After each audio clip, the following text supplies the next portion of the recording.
Shavua Tov, nous nous trouvons ce soir, fin de Shabbat Be'alotecha. Nous sommes rentrés dans le Shabbat de Shelach, dans la paracha de Shelach. Il est 3h moins le quart du matin, et je le précise, parce que nous sortons actuellement d'une bilada, donc du Zohar, d'avant la Brit Mila, du fils de notre ami Romain et Noah. Donc on n'a évidemment pas encore son prénom, puisque ce matin, vers 11h, midi et demi, sera la Brit Mila.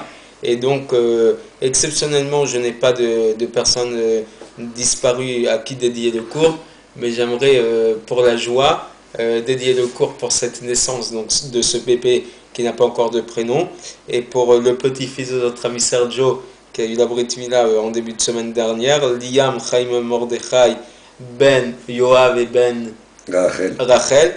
Donc, on donne beaucoup de bonheur et de satisfaction à leurs parents. Amen. Et que ces enfants soient des vraies lumières, puisque ce Shabbat Be'alotecha dont on n'a pas fait de cours à cause de la fête de Shavuot, nous montre bien l'idée de faire ressortir la lumière à travers l'allumage des Chanukiyot, de la menorah, donc du chandelier qui se trouvait dans le Mishkan, le chandelier à 7 branches qui se trouvait dans le Mishkan sanctuaire, et plus tard dans le Beth Amikdash, dans le temple de Jérusalem. Bien évidemment, je dédierai le cours pour la réfoua, pour la guérison de plusieurs personnes. Je commencerai par mon père David Ben Rachel, mon oncle Yehuda Ben Rachel et ma tante, leur sœur Bila Bracha Bad Rachel. On m'a demandé de préciser ce soir, de demander une bracha spéciale pour Yosef Ben Abraham, qui se retrouve à l'hôpital. Les médecins ne savent pas exactement ce qu'il a, mais j'espère qu'on nous annoncera des bonnes nouvelles. Zavad Bora Bat Michel Michal, dont on m'a fait part la semaine dernière sur Facebook, et donc évidemment on lui souhaite une bracha pour tous les autres malades que j'ai l'habitude de citer, en commençant par Eliyahu Ben Rivka, donc mon ami dont j'ai entendu avant Shabbat que ça allait un peu mieux. J'espère que ça ira beaucoup et beaucoup mieux. Et je continuerai avec les noms classiques. Ilana Mazal Bad Rachel, le bébé Elon Ben Esther, Yaakov Ben Rachel, Rivka Bat Devora, Sarah Bat Sipora, Rivka Bat Esther, Rina Bat Chava, Asnat Bat Baya, Patricia Bat Miriam, le jeune homme Jonathan Shimshon Ben Bako, le bébé Odaya Chaya Bat Viki Rivka Shila, le père de Jennifer Antoine Ben Emile, Chaim Michael Ben Rivka, Machlouf Ben Chaya, Mike Meya Chaim Ben Simcha, la tante de notre ami Sergio Tuna Bat Esther, sa maman Esther Bad Rachel, son père Shalom Ben Abraham, Madame Murciano Chaya Bad Rachel, Chamouz Ben Rachel Eliyahu Ben Shlomo, Moshe Ben Abraham, Ilan Eliyahu Ben Ibat Chaya, et enfin le jeune homme Chaim Ben Chamouz qui a besoin vraiment qu'on prie beaucoup pour sa réfoua, et je terminerai pour Abraham Ben Nuis. Pour tous, je souhaite une réfoua Shema et qu'Akadosh Baruch Hu leur donne beaucoup de santé pendant encore énormément d'années de bonheur et de santé. Donc cette semaine c'est la parasha de Shelach qui va faire référence à l'histoire des Meragelim, des explorateurs. Juste pour commencer, donc un petit peu d'histoire.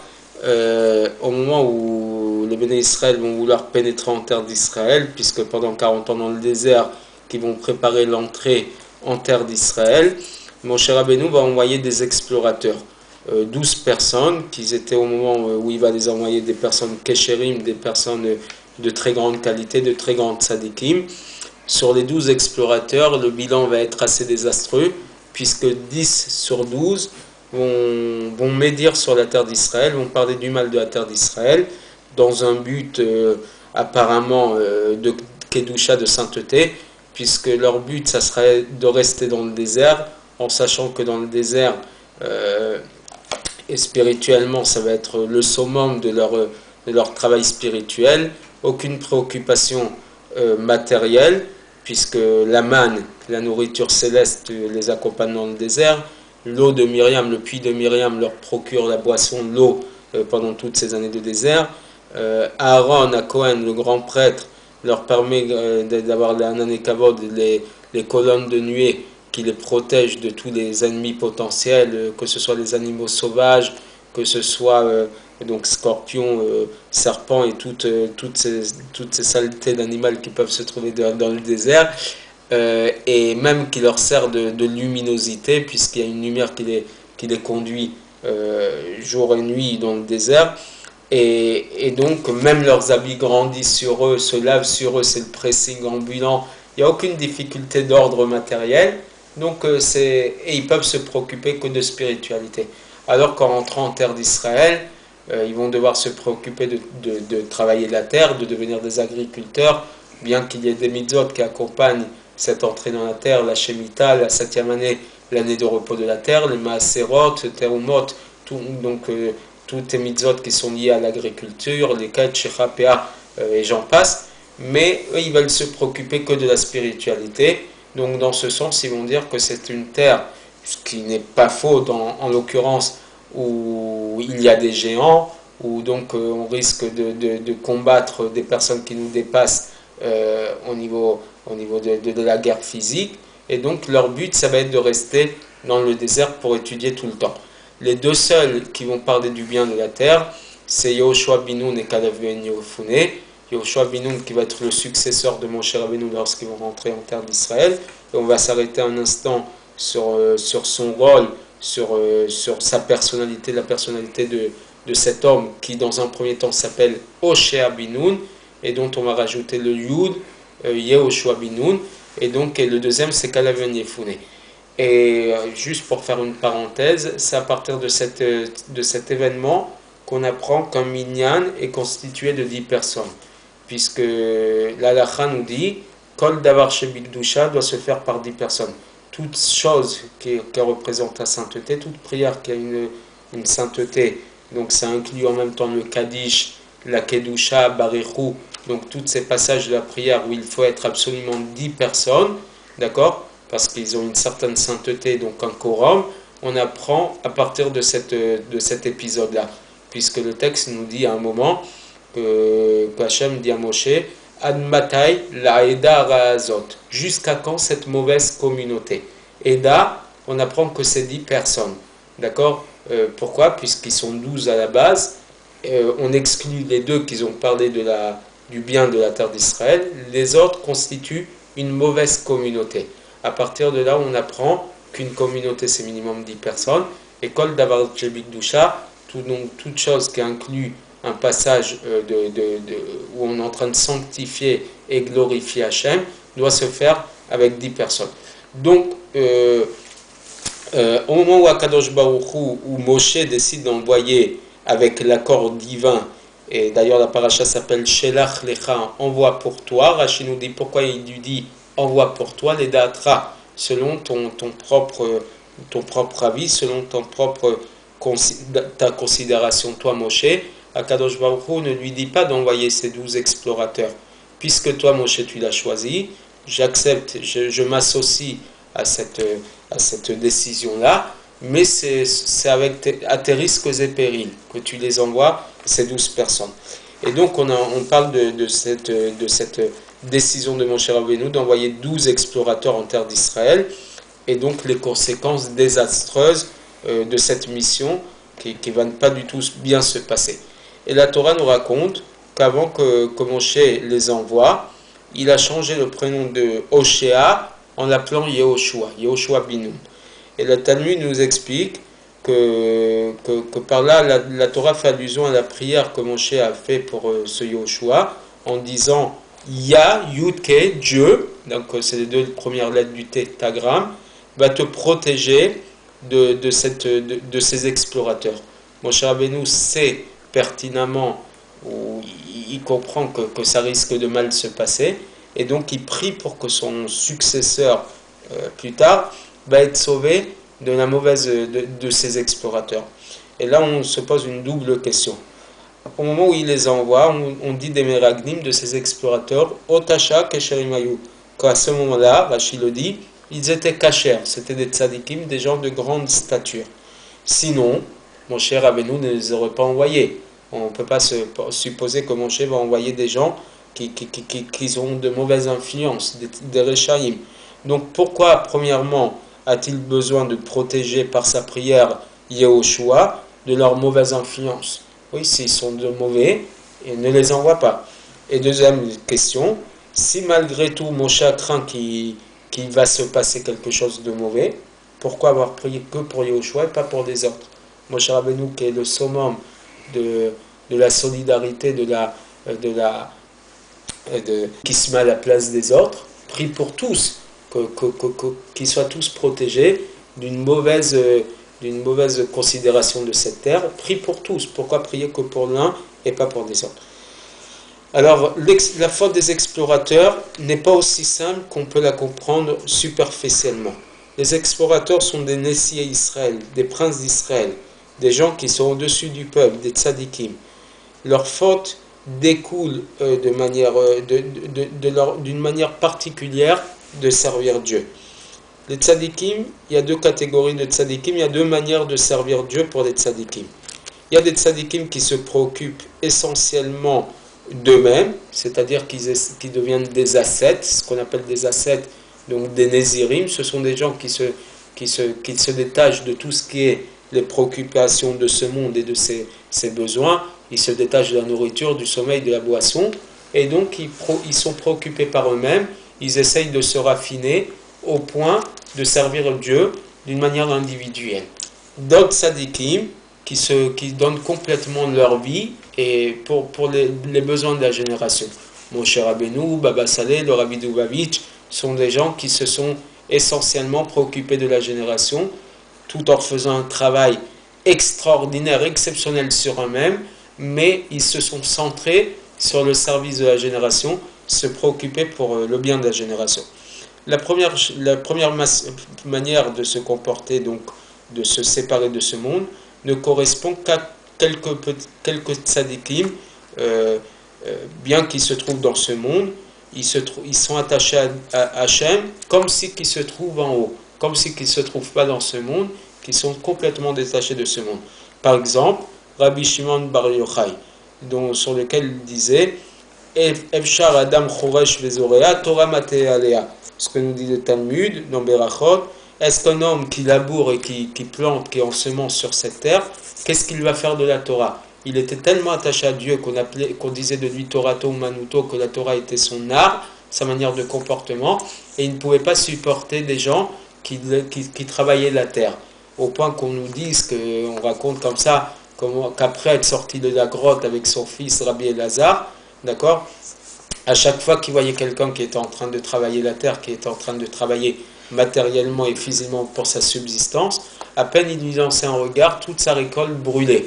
Et donc à cause de ça, Kadosh Baruch Hu l'a renvoyé une 13e année dans la grotte, parce qu'il lui a dit, mes enfants sont occupés à subvenir à leurs besoins, à leur parnassa, et toi tu es en train de détruire ce qu'ils sont en train de faire.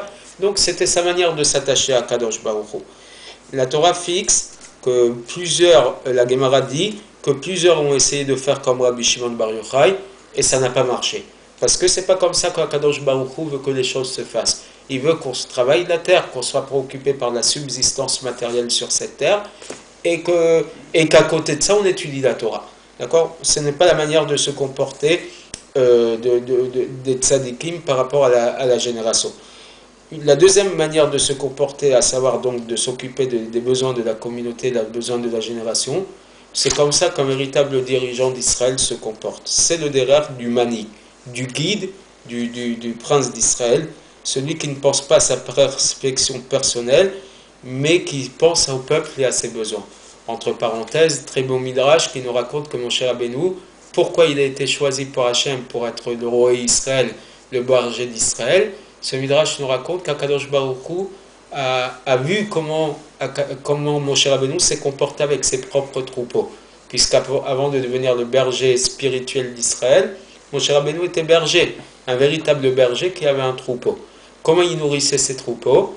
D'abord, il faisait sortir les plus jeunes éléments, les nouveau-nés, les plus jeunes animaux.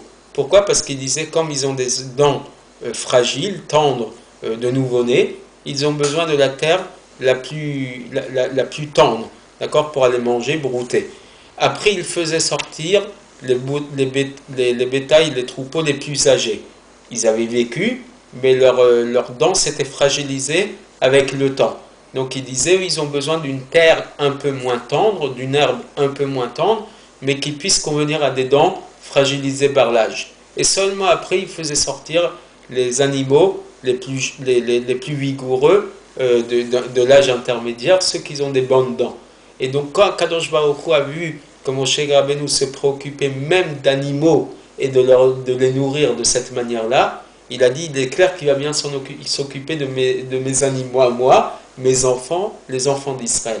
Et c'est pour ça qu'il a été choisi pour diriger le peuple. Ça veut dire qu'il faisait attention à chaque membre de sa communauté. Donc il a donné sa vie non seulement pour les tzadikim, mais même pour les Réchaïm, même pour les impies, les mauvais, les mécréants du peuple d'Israël, ceux qui sont fautés dans la faute du veau d'or. Et le Midrash nous dit même que Moshe est resté dans le désert avec la génération qui a été enterrée là-bas, d'accord, puisqu'il n'est pas rentré en Israël, pour que la Tidlamo, quand Mashiach viendra, les gens de cette génération se relèvent avec lui pour la résurrection. Ça, c'est un dirigeant, ça, c'est un guide qui se consacre, qui sacrifie sa vie pour la communauté. D'accord? Et entre parenthèses, ça peut expliquer aussi la raison que beaucoup de tzadikim ont décidé d'être enterrés en dehors d'Israël. Rabbi Yaakov Abu Chatzira, qui est enterré en Égypte, le Rabbi Dubavitch, qui est enterré en New York à côté de son beau-père, le Rouv, celui qu'on appelait le Rouv, Rav Rothenberg de Paris, qui est enterré à la frontière belgeo-hollandaise, d'accord, ils ont décidé de se consacrer à des gens, à des juifs, qui étaient beaucoup moins nombreux en diaspora, pour qu'eux aussi, ils reçoivent l'influence des tzadikim, même après leur disparition, qu'ils puissent aller prier sur leur tombe, et qu'ils puissent recevoir le chef Abrachot, l'influence de bénédiction des tzadikim. Donc ça, c'est un véritable guide qui ne pense pas à lui, il pense à sa génération. Ce qui ressort véritablement d'un tzaddik pareil, c'est sa soumission complète à Kadosh Baruch Hu et à la volonté divine. Quand il sait et il sent que la volonté divine, c'est de faire pénétrer la Kedusha, la sainteté dans ce monde, d'accord, dans une action consensuelle dans la vie quotidienne, la vie de ce monde, il met de côté sa propre élévation personnelle, ouais, et il se donne pour remplir la volonté de Dieu dans le monde. Les explorateurs, qu'ils étaient chérim, qu'ils étaient de grande qualité, eux faisaient partie plutôt de la première catégorie de tzadikim. Donc des gens qui se sont séparés de ce monde et ils s'occupaient simplement de s'élever spirituellement. Leur tendance naturelle était qu'il valait mieux rester dans le désert, dans lequel, comme on l'a dit au début, il n'y a aucune mauvaise influence, aucun empêchement pour servir Dieu, puisque la nourriture matérielle vient avec eux, et donc ils se préoccupent de la spiritualité. Et de par cette approche-là, c'est par cette approche-là qu'ils ont fauté, et qu'ils ont tenté d'empêcher le peuple de rentrer en terre d'Israël. Yoshua était différent d'eux, puisqu'il devait être le berger de la génération après Moshe, il était obligé d'annuler ses désirs personnels et de remplir la volonté divine. Et c'est pour ça que c'est précisément sur lui que Moshe a prié, que Ya Moshe Acham Atzat Veraglim, que Dieu te sauve des explorateurs qui, eux, ont une véritable approche de tzadikim, une bonne approche, mais qui ne correspond pas à la volonté divine. Et c'est en ce sens que Moshe il a dit à Yoshua, sache que ta manière de te comporter n'est pas la même que les leurs.